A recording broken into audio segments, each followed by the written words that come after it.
Hey yo, what's up? Today we're going to discuss to you the principles of effective communication. So let's watch this.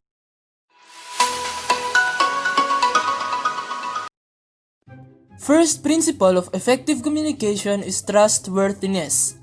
It is important that in communication, trust and respect are intensified to build effective relationships. In such way, both parties can understand the message and build a meaningful conversation. Example of situation where trust in communication could be found is a parent giving advice to their child, in where the child trusts her parents because she knows that the life lesson her parents taught to her will be essential for her entire life. Second principle is the active listening. Active listening means being focused entirely to one person speaking and not interrupting the one speaking until someone has finished their sentence. In such way, the message conveyed by the speaker will be directly sent to the receiver listening with well-conversed speech and appropriate content. Example of where active listening occurs is in a basketball team where a coach is directing a play and the players carefully listens to their coach on what to do in the game. Next is non-judgmental. The problems begin when we start judging people on what they say and do, yet we really don't know who they are. It can be very difficult for some people to stop judging others, and again, it takes a lot of practice. An example of judgmental people is a co-workers judging your ability based on your race. Next is value difference.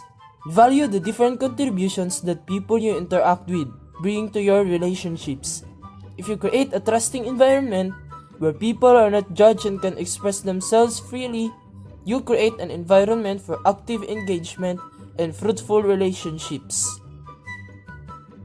We usually seek value difference in a classroom setting where students bond, forming relationships, and work together during group tasks. Fifth is no assumptions. People can interpret words they hear in a way that was not intended by the person who said them. It is important to clarify what someone means, rather than make assumptions that you have understood what they are trying to convey. If that case that you haven't clarified the message, miscommunication will lead the way. Example: clarifying the lesson discussed by the teacher to ensure that you got the topic right. Last is authenticity. Be truthful in your communications. We communicate in a number of ways, not just by words we use. How we say things and movement of the body all have a bearing on the message that is conveyed to the listener or observer. Research tells us that the words actually have the less impact on our communication, around 7%. The manner in which we say things, tone, speed, etc., music are 38%, and our body language or 55% are far more important in conveying our message.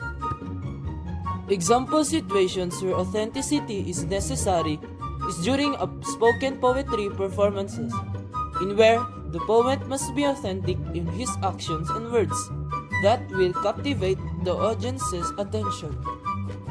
And that are the principles of effective communication. Thank you for watching.